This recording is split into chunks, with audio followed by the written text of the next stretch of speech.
pausing before anything is brilliant. It just puts a jam in the gear of momentum. And momentum is one of the ways that we miss so much experience because of momentum. We're just like, oh, gotta keep going, gotta keep going, gotta keep going. So pausing just anyway is great, but then pausing, tuning into the sensation inside you and waiting for your heart to bring you forward. It's lovely.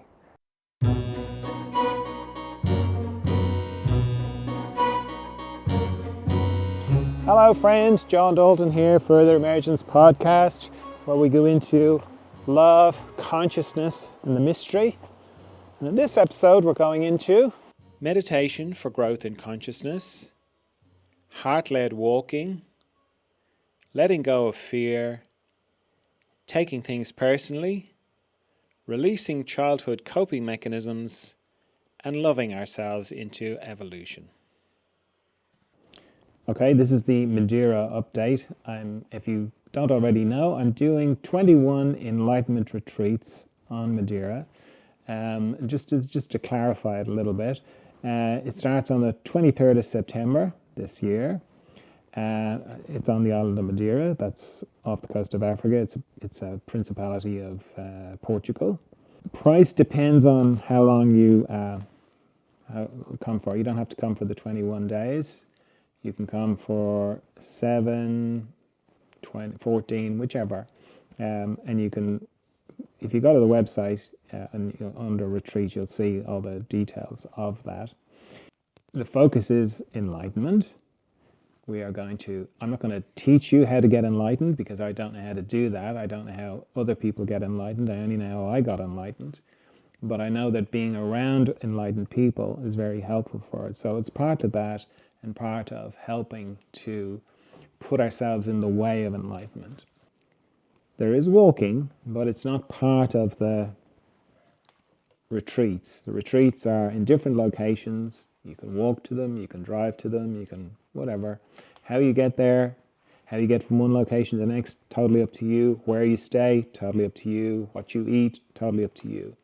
All I'm doing is providing the space. I'm holding the resonant field for the enlightenment side of things. So the focus is on enlightenment. And what does it mean to you? What's stopping you from being enlightened? That kind of thing. Okay, so I hope that makes it clearer. If not, get in touch, let me know, as so many other people have, as it's become clearer and clearer as we move closer towards it. At the moment, I'm just accepting expressions of interest. So there's a place to do that on the website. So yeah, it's under retreats.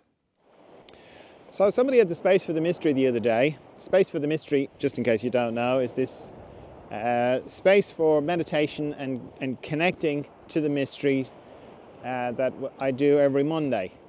I do 2 sessions, morning and evening, just for everybody in different time zones. And it's a beautiful chance to connect with other people. And when you meditate in a group, you always go deeper.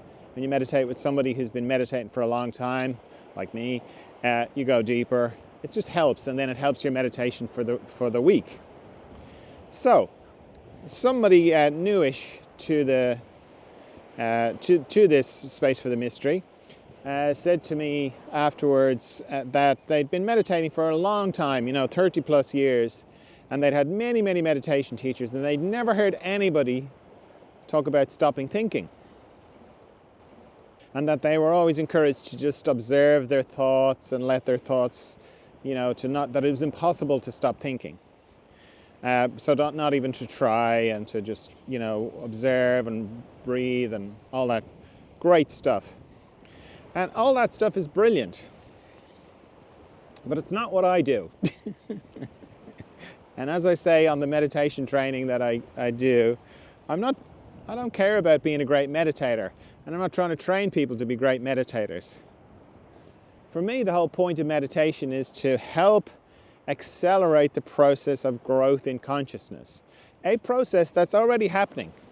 It's not like we're trying to kickstart the old process of growth in consciousness. It's already happening. Happens all the time. So what meditation is to accelerate that.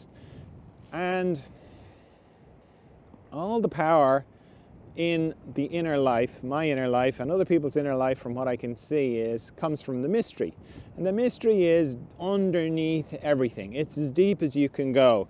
And that's not to say I understand it or I know it or anything like that. I just know how to get there and what actually is in the mystery. That's why I call it the mystery, because it's a mystery to me anyway. So that's where I want to go when I meditate. And to get there, I need to stop thinking. And that sounds like, oh my God, how can you stop thinking? But like, if you understand that thinking makes time, so it can seem like, from my mind's point of view, it's like, oh, I want to stop thinking for a prolonged period of time. This is my mind talking, by the way, which is like doesn't know anything about not thinking, because it is made of thought. Anyway, that doesn't stop it having an opinion about the whole thing. So my mind kind of goes, oh, well, that would mean that it'd be long periods of not thinking, where my mind, which is it's itself. Anyway, my mind is like a beautiful lake that doesn't have a ripple of thought on it. That's the way my mind thinks meditation should go, which is not the case. Because to stop thinking, like, thinking is fundamentally, when you look at it, it's just pictures and sound. That's it. That's thinking. That's thoughts. It's separate from the sensation inside your body, but thinking is just pictures and sound. So if you turn off the pictures or turn off the sound, and by turn off I mean make disappear. You turn off the pictures, you turn off the sound, and by sound I mean internal dialogue, commentary. I'm doing really good at meditation, that kind of thing. Or I'm not doing very good at meditation, or this is a great meditation, or this is a terrible meditation. You know, that kind of talking that goes on. I turn those both of those things off. Then in that instant after I do that, I'm not thinking. I've stopped thinking.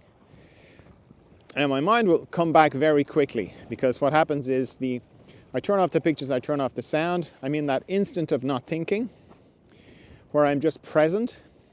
Then I become conscious of being present, and then very quickly I'm thinking again. And from my mind's point of view, it's like, what's the point of that? That's nothing. But that's because my mind creates time. So it doesn't register in the instant. And that instant can last for, seconds, sometimes minutes, all of which my mind doesn't register. So my mind kind of goes, well, that's nothing. That's no big deal. What's the point? I had a terrible meditation. I was thinking the whole time. But those instants are the gateways into the mystery. And to be able to get to the mystery, I need to do that. I need to stop thinking. So it's very possible to stop thinking. It's very important to stop thinking in meditation. If you want to meditate to get into the mystery, that's not to invalidate anybody else's way of meditation. But my focus is, as I say, not to be a great meditator, but to become more conscious, to help myself become as conscious as I can. So that's what I'm doing when I meditate. And that's why I encourage people to stop thinking and to make that the focus and to return to that. Every time I notice that I'm thinking, I simply turn off the pictures and turn off the sound. I don't go, oh no, I'm thinking again. Because, well, who's saying that? What part of me is saying that? It's my mind, which doesn't really understand the process. I liken it to when I meditate and I go into the mystery. It's like I go into this room, and in that room, there's the mystery, but my mind can't enter that room. It's not like I don't want it to. I'd be quite happy for it to enter the mystery, because then I'll be able to talk about it with a little bit more eloquence. But my mind can't get in there. It's like some sort of force field on the threshold. It disappears, when it puts its little hand through, it disappears. So it's a room my mind can't go into. That doesn't stop it talking about it. Even though it doesn't have a glass door, it can't see into the room, it doesn't know what happens in there. That doesn't stop my mind having lots to say about it. And it sits outside the door, bored, and commenting on what's going on inside a room it cannot see into. That's the way it feels with my mind. So I listen to what my mind has to say about things, but not when it comes to meditation. Not that much, because I know it doesn't really know what it's talking about, even though I'm using my mind right now to convey these thoughts, because everything has to come through my mind. So yeah, that's why I encourage stopping thinking in meditation. It's very possible, it's very doable, and very important to get to the mystery. Life hack, it's to do with walking. It's very easy to go unconscious when you're walking, particularly if you're going for a walk for the sake of walking. You're like, I'm going to do some walking for exercise. Then it's even more so, because then it's very easy to get the head down and to just, troop off, and you miss a lot. So my life hack, or my suggestion is, and what I do is, I get ready to walk, I'm all set. Because I live in the country, I've even got the walking stick things, the little poles that you see people with. So I'm ready to go. And then I get outside and I'm ready to start, and then I pause.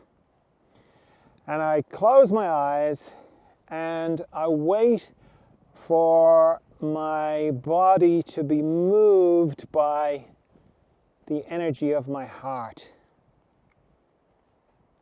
So I feel kind of pulled along by this lovely movement of my heart. And what's very nice about doing that is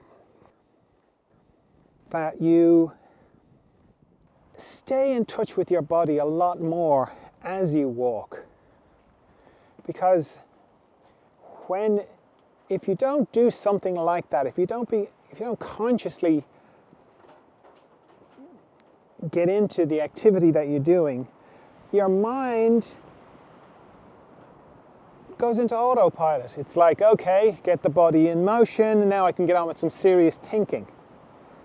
And that really takes you away from the experience that you're having. Whereas when you focus on your heart, and then you let your heart sort of draw you forward, you stay much more in touch with your body as you move along.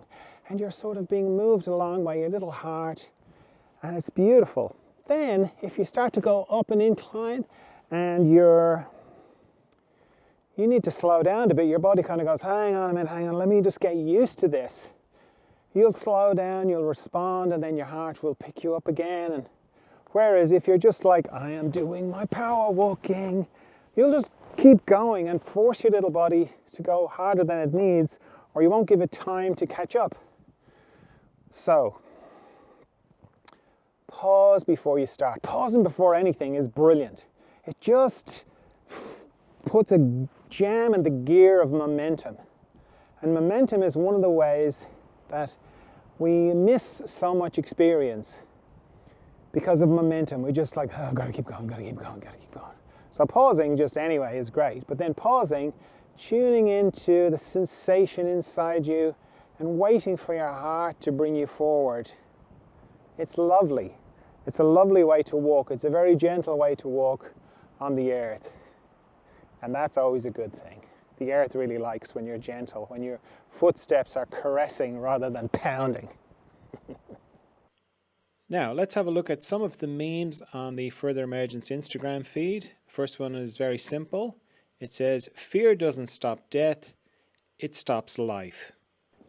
Well, that is technically not completely correct because part of where our fear response comes from is protection.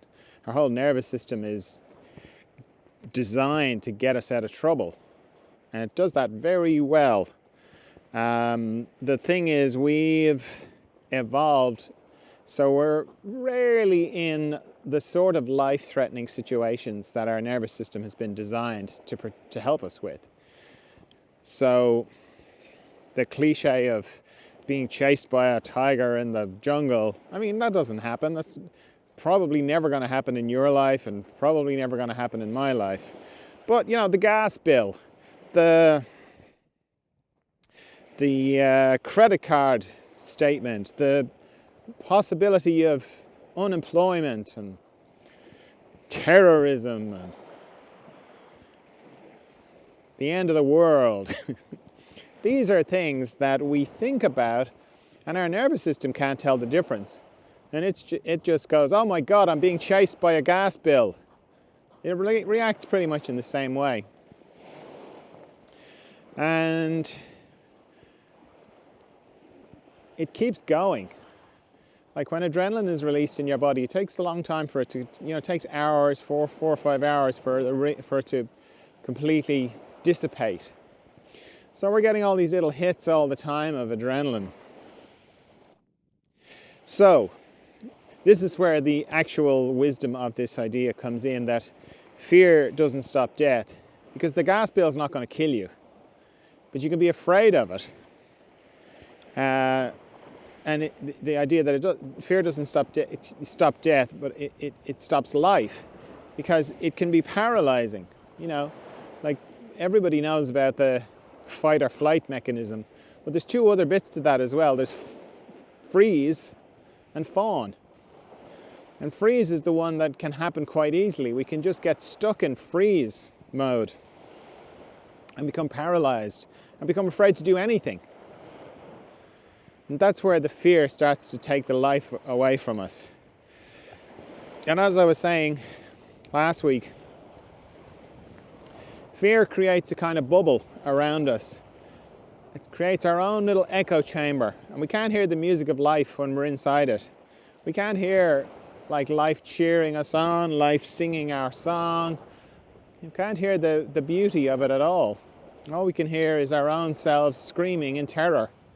And then it just feels like everything is terror. And that's how we can get stuck in this loop of fear. And that's one of the advantages, one of the many advantages of meditation, is that it begins to help you calm down. Helps to get the walls of the echo chamber become thinner and thinner and thinner until you can begin to hear the music of life again. And you can begin to kind of go, yeah, the sun shines, it's a nice day, even on a day like today, because it's kind of rainy where I am. It's still beautiful to be here. This beautiful, look, it's so crazy. Look, I mean, that, there's a bird over there, just dipped his head under the water, her head under the water, who knows, I can't tell. But, there's always good going on. The music of life is always there to be heard. So when you meditate, you quieten down a bit and you can begin to hear it. He's popped his head up again. I think it's a heron. You can begin to hear it again. So that's why fear doesn't stop death. It does in a very, very practical way, but mostly it stops life. And that's not to beat yourself up if you're afraid. Treat yourself like a little child who's afraid. You don't beat a child up if they're afraid. You just kind of go, it's okay. It's not as bad as it looks. And come and look at this lovely thing over here and help me take your mind off it, so that you can calm down, the echo chamber can dissipate, and you can hear the music of life again. Like these waves. This is a part of the music of life. Pretty beautiful. The next one says, things are not always as personal as they feel. There's a lot in this few little short sentences, because it's very easy to feel like everything is very personal. And in a way it is, because for each of us, we are all, in a way, the stars of our own little show, the John show, the Mary show, the Bill show, and everybody else is just like a player in that. And it's a good perspective to have in one way, once you don't let your mind kind of attach to it too much, because the show ends every night. We go into deep dreamless sleep. There's no show anymore. You remain, but not in the way that you normally know yourself, or not in the way that you relate to yourself as viewed through the lens of this is the John show. So, say that. Well, what you may find is the more you go into consciousness, and the more your consciousness expands, the less your presence in a situation has to do with you and your life and what you're figuring out, and it's got a lot more to do with the other person. That you are in your place, meaning you're where you're supposed to be, and you are being the way you're supposed to be. And we can kind of feel like everything is to do with us, and it's all about us. But, you know, if you've ever like felt like somebody was upset with you, and then you ask them, and they're like, no, it's nothing to do with you. I had a fight with my partner before I left the house. I'm worried about something. And you realize that this whole psychodrama that you had been creating in your head about why the person suddenly doesn't like you anymore was just that, all in your head. So it's a good kind of default position to go to of like, maybe this is not about me. It's very helpful to run it through that filter. Maybe this person's got something going on. Maybe this has very little to do with me. So it's paradoxical, like everything in the spiritual life. On the one hand, everything has everything to do with you because it's all part of your show, so it's all significant. But in terms of the specifics, is that person annoyed at me? Is my friend no longer my friend? Those kind of things, you could kind of go, maybe it's not to do with me. Maybe it isn't what I think it is. And then the other key thing is this idea of feeling, that it's not as personal as it feels. Because feelings are like the weather. They're like the clouds. They come and they go.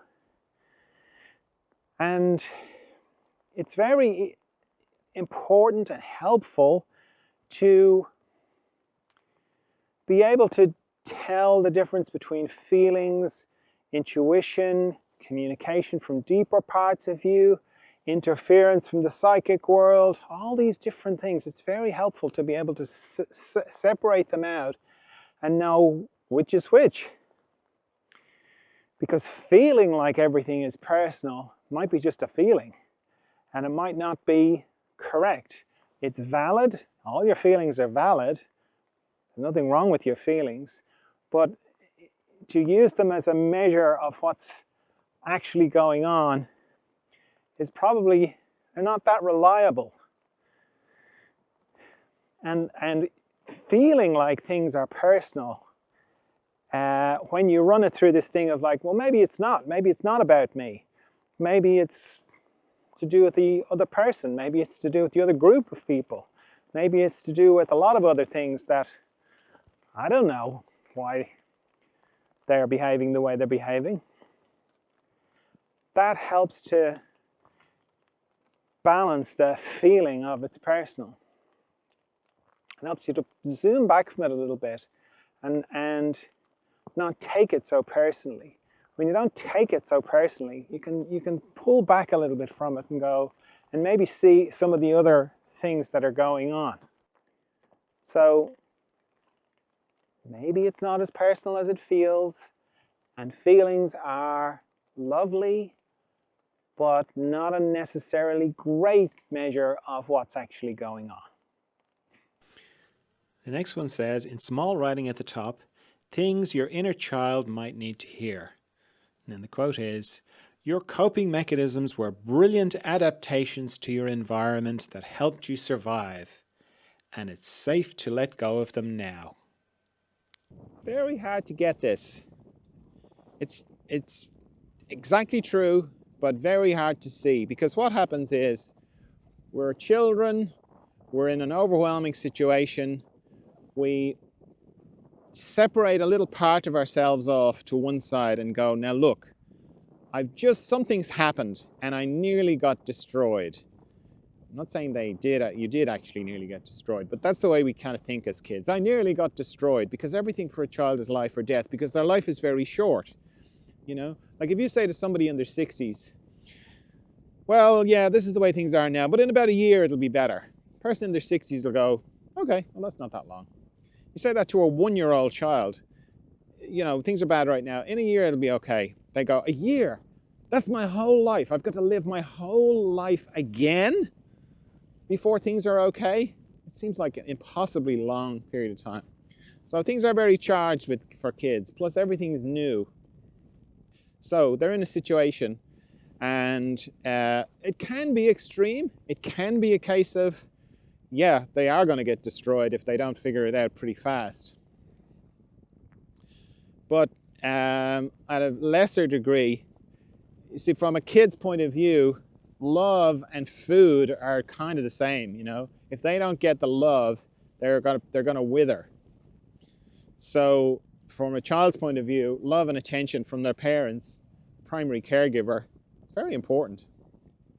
So we separate a part of ourselves off to one side and we go, look, you have to make sure I never do this again, because I just did this thing and it nearly got me destroyed because my parent was angry with me. The parent who is you know, my source of nourishment and safety, well, they were annoyed at me. So the thing I was trying to go to for safety is actually the thing I'm trying to run away from as well at the same time, which is melting my little brain. So I want you to make sure, let's say it was about being adventurous, that the child decided that they were being adventurous and that was the reason they got smacked, or they got shouted at, or they got neglected, or whatever. They go, I must never be adventurous again. It's obviously fatally dangerous to me.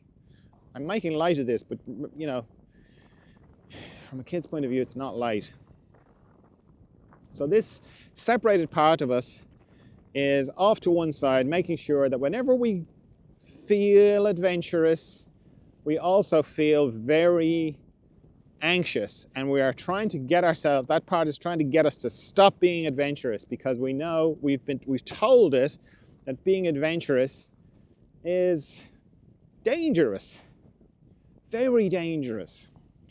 Now I'm saying adventurous, it could be anything. It could be happy, it could be funny, it could be cheerful, it could be affectionate. It doesn't really matter. It doesn't judge it. It just decides on, oh, this is the mistake I made. This is what caused the problem, and I have to stop. I have to make sure I never do that again. And it works. We get through our childhood. We survive the irrational parent. We survive the difficult childhood. But the thing is, because we program this part of ourselves, we separate ourselves out in this way when we're kids and we've no idea of time, we don't know to put an expiration date on it. We don't know to say, do this until I'm 21 and then you can stop. It just keeps running over and over and over again. So we're 45 and we just can't do anything new. Anytime we want to go on a holiday, we're panic attacks. Anytime we want to move house, we're a mess. And that's because the program is still running. It's like, ooh, this holiday feels a bit adventurous. I don't know about this. Danger, danger. So it's nice to understand it, but it's not that easy to get it to stand down from red alert, because as adults, we have the benefit of experience. We know that a year is not that long. But that part of us doesn't. That part of us was charged with life or death programming. I must never be adventurous. Okay? As adults, it's hard to work ourselves up into that kind of level of energy, intensity. And that's why a lot of cathartic trainings or cathartic workshops, part of what they're doing is getting us back to that level of intensity. I'm not saying that re-experiencing that kind of trauma is the way to go. It's not necessarily. But that's why they work, and that's why they need to work. But I've found that a more gentle approach works.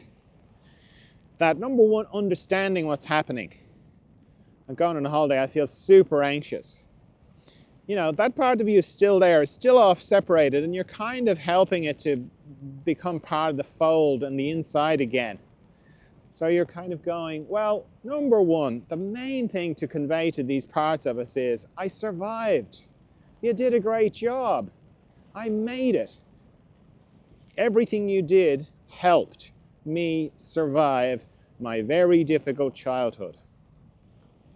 And have a sense of kind of gratitude, which is not easy to do if you have been looking forward to your holiday, for example, for 6 months, and now you're having a panic attack in the airport. It's a bit hard to feel grateful.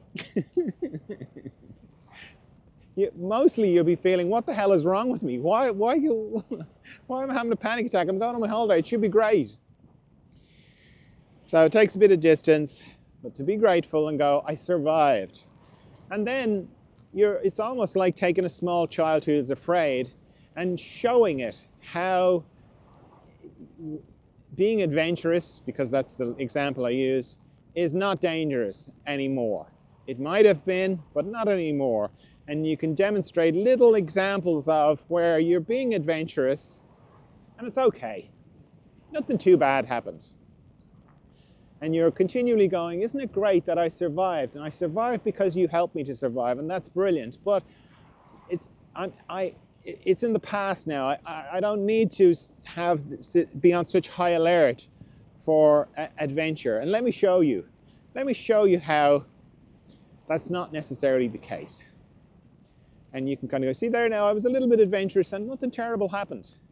And that part of you go, yeah, okay, and it begins to slowly stand down. So it starts with recognizing it, recognizing the dynamic, being grateful. Thank you for helping me survive. I survived, yay, have a little party. We all survived our terrible childhoods, yay! Clap yourself on the back, you did great. And now it's a process of new information. I can be adventurous, I can be happy, I can be loving, I can be all these things, and nothing terrible is going to happen. And then the last one says, we cannot shame ourselves into change. We can only love ourselves into evolution. This is so true and so easy to not do. Shame is so pervasive. It's all around us. It's been put into us as kids and by our parents, by society. Not that our parents are doing it on purpose. It's just everywhere. So it's very natural to, well, it's not natural, but it's very understandable to apply it to growth and to kind of go, what the hell is wrong with you? Why aren't you growing? Why aren't you being as wonderful as you know yourself to be? Because we all get little glimpses into what we are in our essence, forgetting the fact that we can get covered over by our unconsciousness. And then it's very easy for us to kind of give ourselves a hard time and think that giving ourselves a hard time is how we will grow. And we won't, of course, because just giving yourself a hard time or shaming yourself, like, what is wrong with you? Why are you still so unconscious? Why aren't you this radiant being of light that you know yourself to be? Why aren't you living that? But of course it doesn't work. It just drives it down. I always think of it like a sandwich, like if you squash things down in a sandwich, it just comes out the side. It doesn't mean it goes away. So if you talk harshly to yourself, unkindly to yourself like that, if you're trying to shame yourself into growth, it's not like you grow, you just become quieter on the inside. Those little parts just retreat and wait to come out again. The only way I have found to help in the process of your growth, or evolution as it says in this meme, is love. Is by loving those parts of you. That sounds lovely, doesn't it? Oh, just love the unconscious parts of you. Well, what if the unconscious part of you just sabotaged, your relationship with somebody in your family, or at work, or made you look like an idiot? They're not that easy to love then, are they? But you have to do it. Because instead of that dynamic of squashing down, and everything gone into the background again.